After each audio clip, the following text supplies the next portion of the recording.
religión.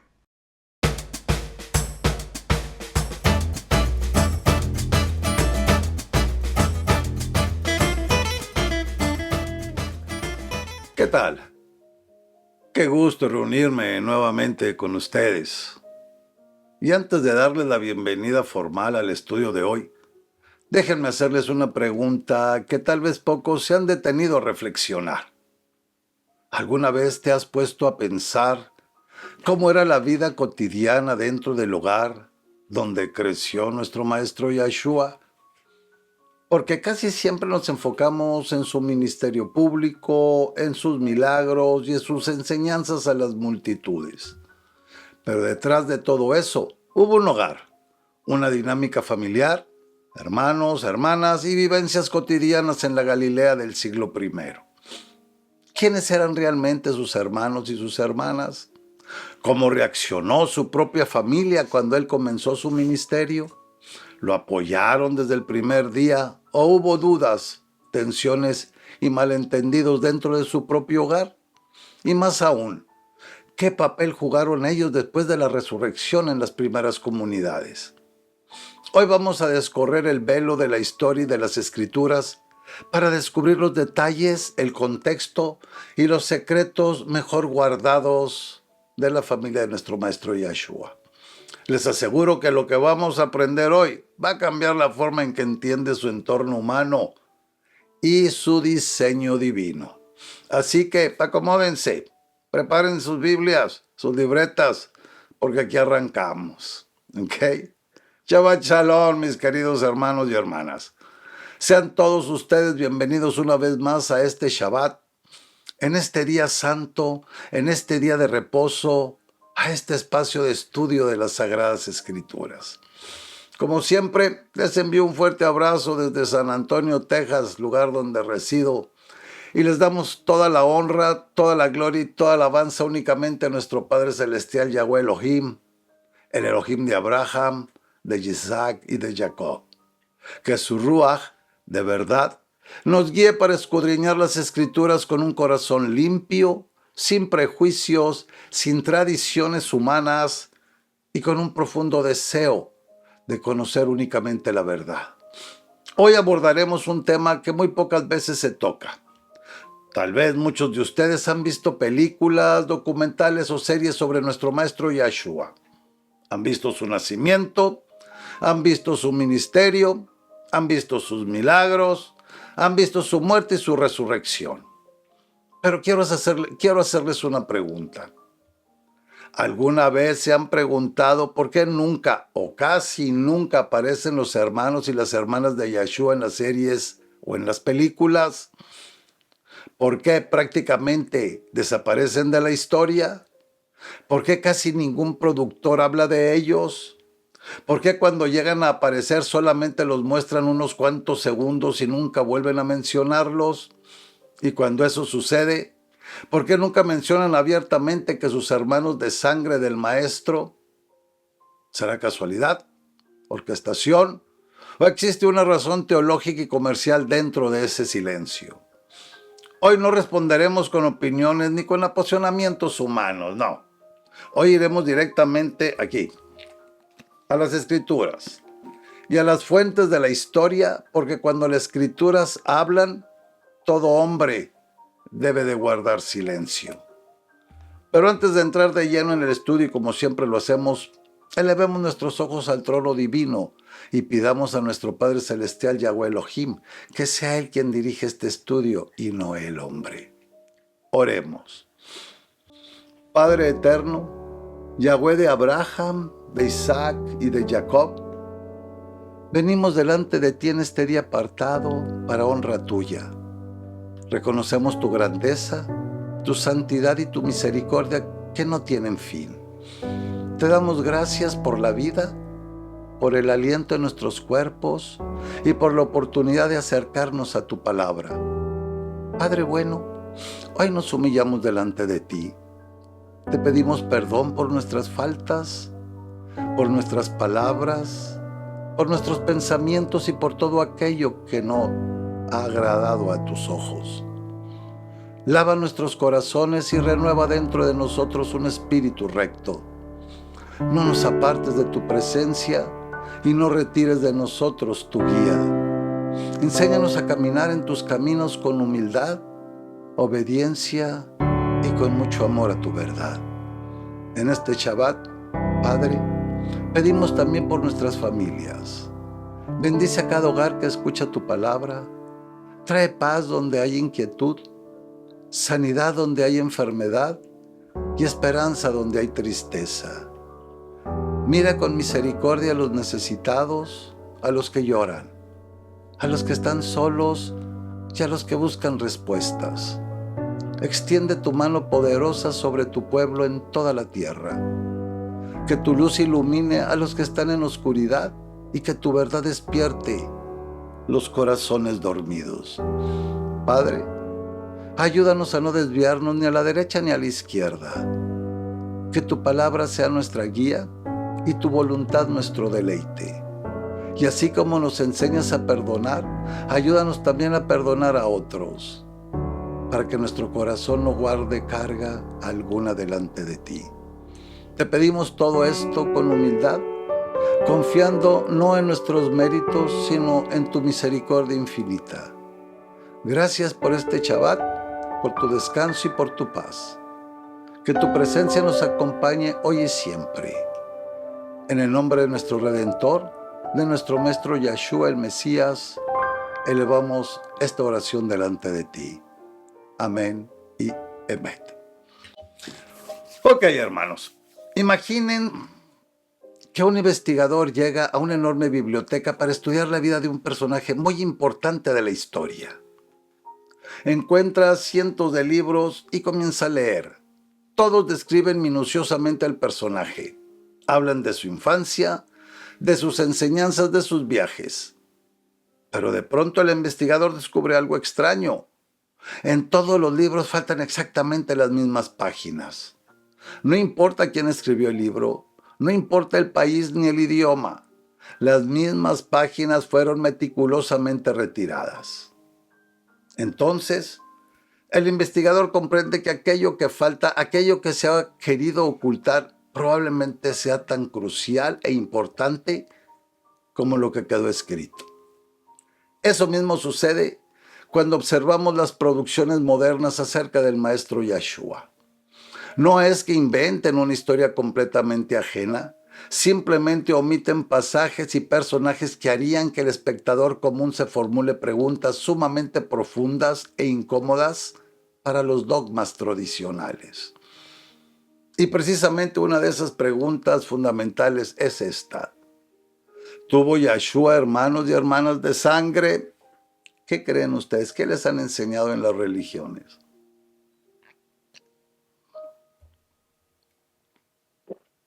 Dejemos que el texto de la Escritura responda por sí mismo. Antes de abrir cualquier pasaje, debemos establecer una regla de oro para este canal. La verdad absoluta no depende de la tradición eclesiástica, el veredicto de la mayoría, la antigüedad de un dogma humano, la popularidad de una religión organizada o una producción de Hollywood o una serie de televisión. La verdad depende única y exclusivamente del testimonio unánime de estas, de las Sagradas Escrituras. Si las Escrituras hablan claramente, nuestro deber es aceptarlo con humildad. Si las Escrituras guardan silencio, nosotros también debemos guardar silencio. Ese será nuestro método. Abramos el libro en Mateo 13, 54 al 56.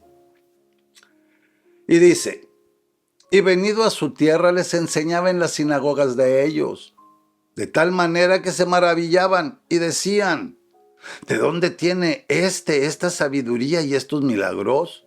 ¿No es este el hijo del carpintero? ¿No se llama su madre Miriam y sus hermanos Jacob, Joseph, Shimón y Yehudá? ¿Y no están todas sus hermanas con nosotros? ¿De dónde, pues, tiene todas estas cosas? Detengámonos aquí un momento. Observemos cuidadosamente el texto sin añadirle ninguna interpretación preconcebida, ¿ok? Esto es muy importante. Las personas del pueblo conocían íntimamente el entorno familiar de Yeshua. Mencionan a su madre, a Miriam, que no sé por qué le dicen María. Mencionan el oficio de su padre adoptivo, Joseph, el carpintero. Identifican a 4 hermanos masculinos por sus nombres propios y, además, añaden en plural, ¿no están todas sus hermanas con nosotros? A nivel lingüístico, el texto griego utiliza la palabra adelpos para hermanos y adelpe para hermanas. En el uso cotidiano y natural del idioma, estas palabras denotan hermanos de una misma matriz familiar. Notemos que los vecinos de Nazaret no dijeron, ¿no están sus primos aquí? Ni tampoco, ¿no están sus parientes lejanos con nosotros? Mencionaron un núcleo familiar directo y numeroso. Vayamos ahora al relato paralelo en Marcos 6, 1 al 3, que dice, salió Yahshua de ahí y vino a su tierra, y le seguían sus discípulos. Y llegando el día de reposo, comenzó a enseñar en la sinagoga. Y muchos oyéndole se admiraban y decían, ¿de dónde tiene estas cosas? ¿Y qué sabiduría es esta que le es dada? ¿Y estos milagros que por sus manos son hechos? ¿No es este el carpintero, hijo de Miriam, hermano de Jacob, de Joseph, de Yaudá y de Shimón? ¿No están también aquí con nosotros sus hermanas? Ya son todos los que lo están diciendo. Para cualquier investigador o historiador existe un principio básico de confiabilidad, la atestación múltiple. Cuando 2 autores independientes, en este caso Matilla y Marcos, registran exactamente la misma escena, con los mismos nombres y en el mismo orden jerárquico familiar, el dato adquiere una fuerza histórica incuestionable. ¿Podrían estar equivocados los habitantes de Nazaret? No. Nazaret en el siglo I era una aldea sumamente pequeña, un asentamiento agrícola de unas pocas familias donde todos se conocían, sabían quién era hijo de quién y compartían el día a día. Los vecinos no estaban adivinando ni hablando de un aparecido. Hablaban de un joven al que vieron crecer corriendo por las mismas calles y trabajando en el taller de carpintería de la localidad.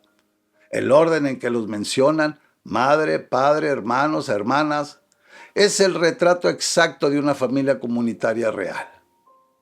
Abramos el libro de Yohanan Juan 2:12, que dice, después de esto descendió a Cafarnaum o Capernaum. Él, su madre, sus hermanos y sus discípulos, y estuvieron ahí no muchos días. Este versículo es un golpe contundente a la teoría de los hermanos. Era solo una forma afectuosa de llamar a los discípulos. El escritor bíblico, bajo la guía del Ruach, es sumamente meticuloso y divide la comitiva de Yahshua en 3 categorías completamente diferenciadas. Su madre, vínculo materno; sus hermanos, vínculo biológico familiar; y sus discípulos, vínculo espiritual ministerial. Si los hermanos hubiesen sido simplemente sus seguidores más cercanos, el texto cometería una redundancia innecesaria. El autor los separa deliberadamente porque representaba personas distintas. Avancemos en el mismo evangelio de Yohanan Juan 7, 1 al 5. Dice, estaba cerca la fiesta de los judíos, la de los tabernáculos. Y le dijeron sus hermanos, sal de aquí y vete a Judea, para que también tus discípulos vean las obras que haces, porque ni aun sus hermanos creían en él. Este pasaje es extraordinario por su honestidad histórica y humana. Nos muestra que la cercanía física y familiar no garantiza automáticamente la revelación espiritual. Sus propios hermanos de sangre, con quienes compartió el techo, la comida y el trabajo durante décadas, dudaban de su asignación mesiánica en ese momento de su ministerio. Fíjense, ni los hermanos creían en él, A mí también me pasó lo mismo, ni mis hermanos creen en el cambio que mi padre hizo en mi persona. Pero bueno, nuevamente la escritura destruye el mito tradicional. Si el término hermano significara discípulos santos, sería una contradicción teológica decir que los discípulos no creían en él. Eran sus hermanos de sangre que aún no habían alcanzado la madurez de la fe. Llegamos ahora a un momento profundamente doloroso en Yohanan Juan 19, 25 al 27. Cuando vio Yahshua a su madre y al discípulo a quien él amaba, que estaba allí, dijo a su madre: «Mujer, he ahí tu hijo». Después dijo al discípulo: «He ahí tu madre». Y desde aquella hora el discípulo la recibió en su casa. Ok, vamos a detenernos aquí tantito.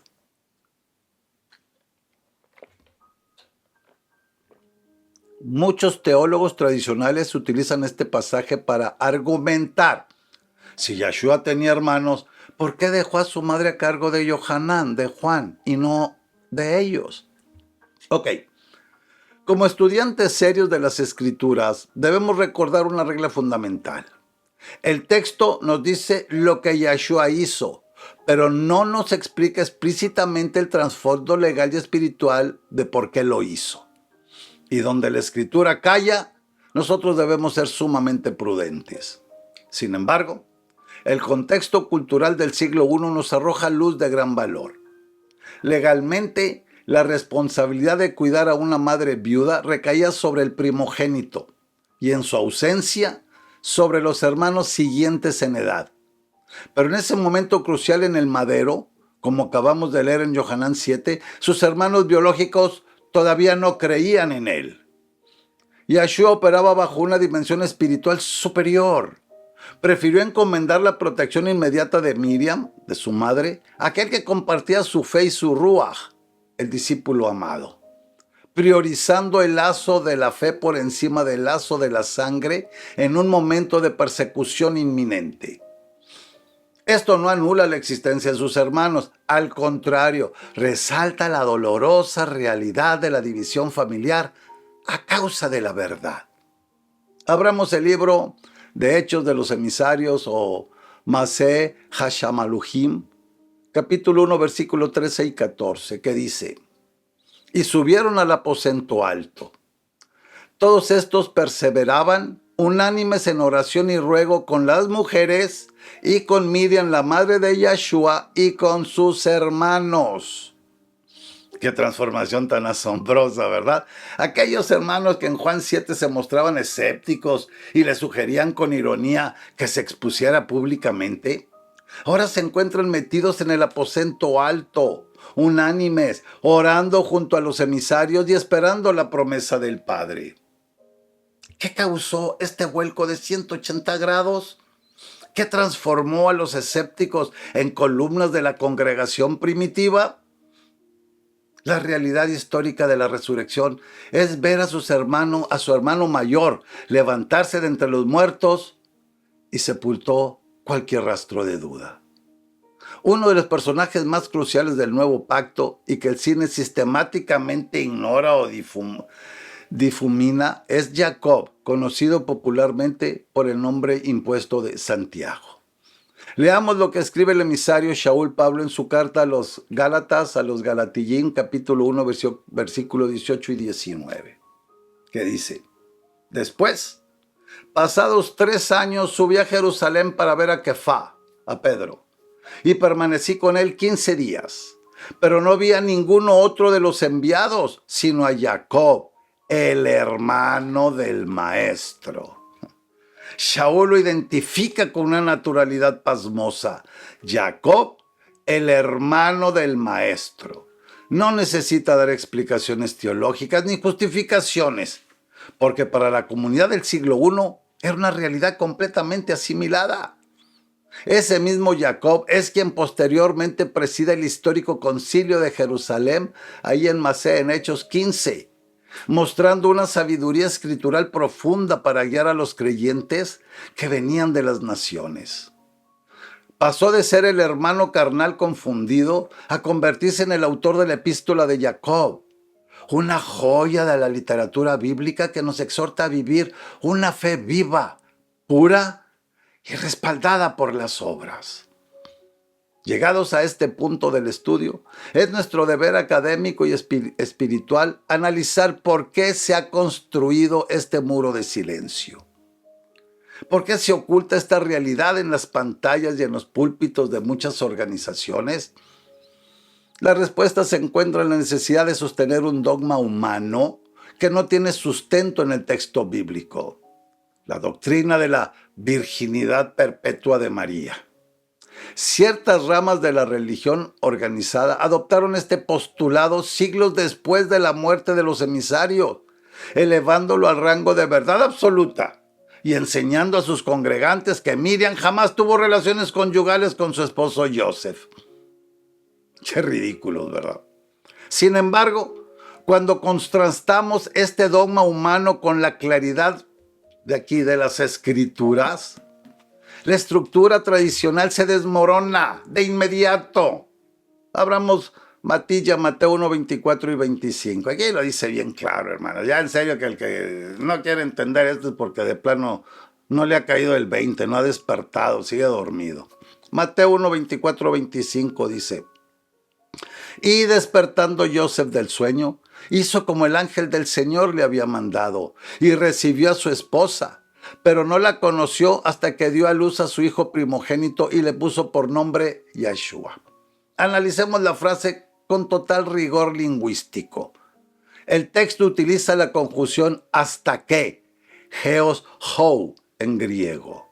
Es verdad que en ciertos modismos del hebreo bíblico la expresión hasta que puede referirse a una situación que no cambia después de cumplido el plazo, como en 2 de Samuel 6:23, cuando dice que Mical no tuvo hijos hasta el día de su muerte.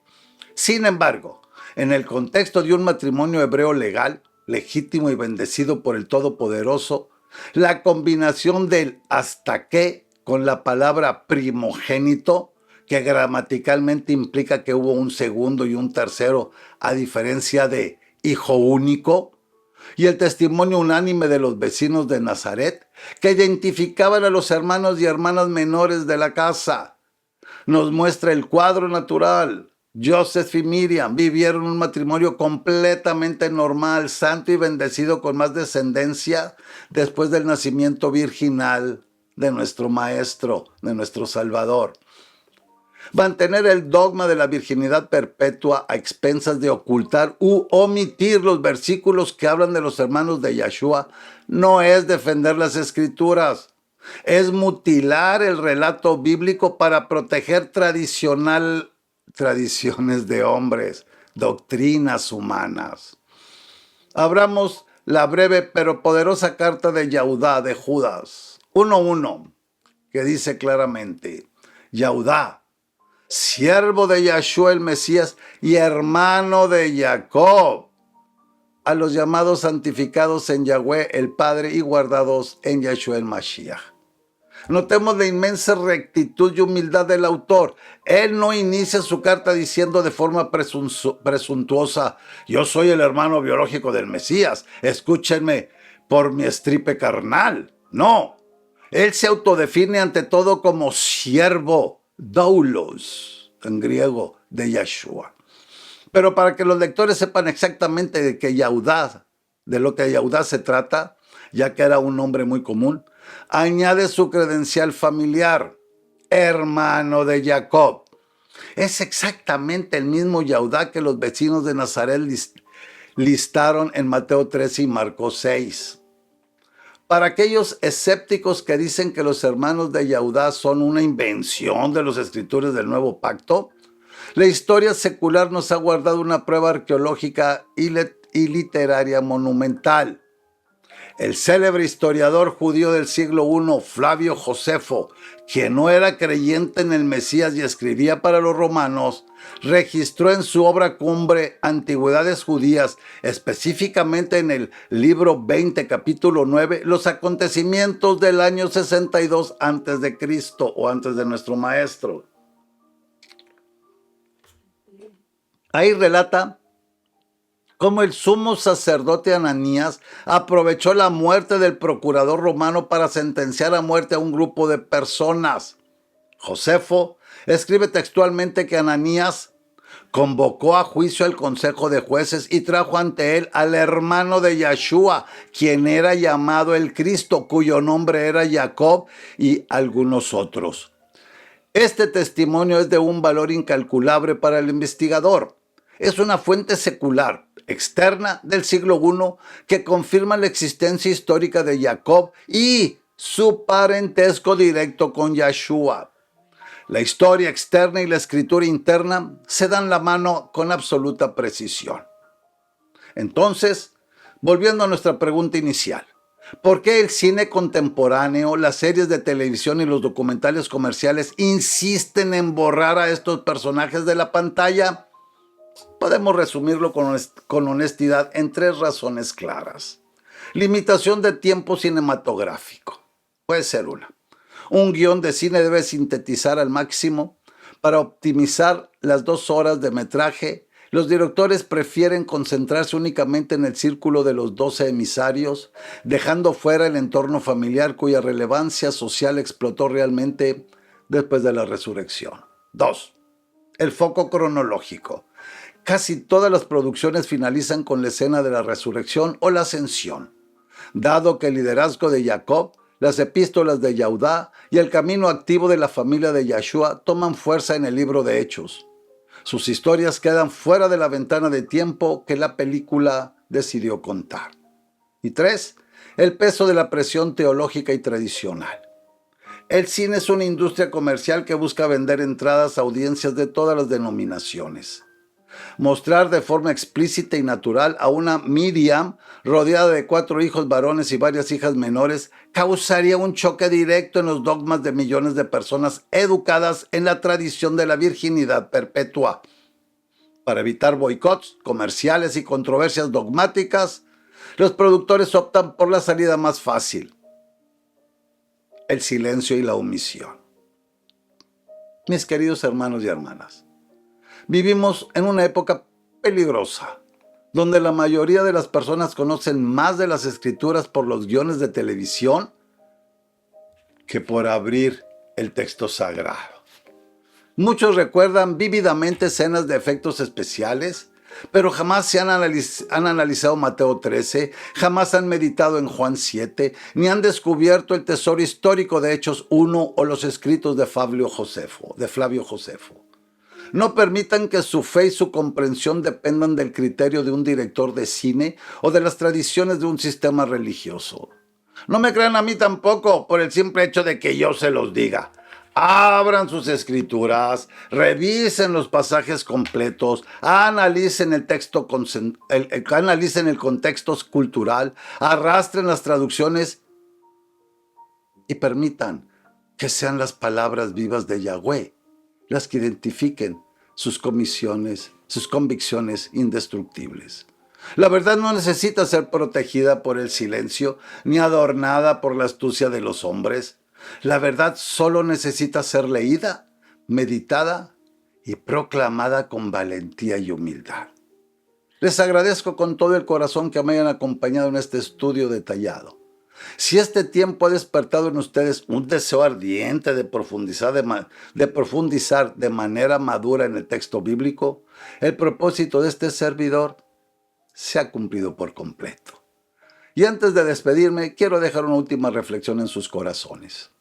El silencio que rodea a la familia de Yeshua en la cultura moderna nos deja una lección espiritual inmensa. Nos demuestra que el plan de nuestro Padre Celestial siempre es perfecto y que la verdad no deja de ser verdad solo porque el mundo decida no filmarla o no contarla. Aquellos hermanos menores que caminaron junto al Maestro en la cotidianidad de Nazaret nos enseñan que el proceso de la fe requiere tiempo. Ellos pasaron de la duda a la certeza, pasaron del escepticismo en el hogar a la entrega total en el aposento alto. Y eso nos recuerda que Yahweh es experto en transformar corazones y que su palabra siempre da fruto a su tiempo. No permitamos que los silencios del hombre nos roben las riquezas de las Escrituras. Si este análisis ha sido de edificación para sus vidas, si ha despertado en ustedes ese deseo de no conformarse con la superficialidad y de ir directo a las fuentes, Los invito cordialmente a que se unan formalmente a esta comunidad de estudio. Suscríbanse a este canal y activen la campana de notificaciones.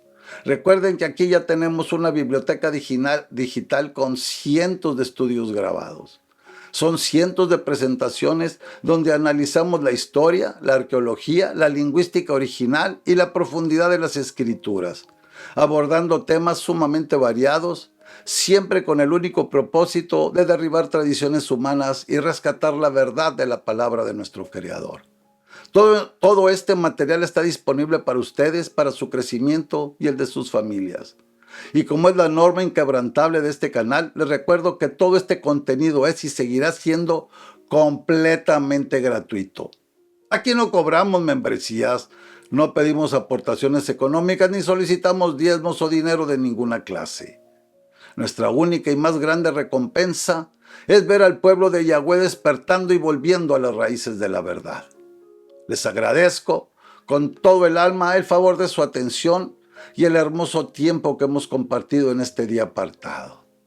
Que Yahweh, el Elohim de Abraham, de Isaac y de Jacob, me los bendiga grandemente, guarde sus hogares, les conceda de su guía y derrame una paz inquebrantable en sus vidas hoy y siempre.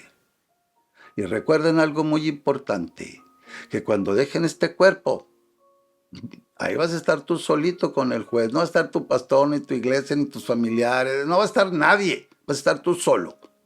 Así es que recuerda muy bien qué es lo que vas a hacer con lo que acabas de escuchar. Y nos vemos en nuestro próximo estudio. Si Yahweh, nuestro Padre Celestial, así lo permite. Shabbat Shalom y hasta la próxima.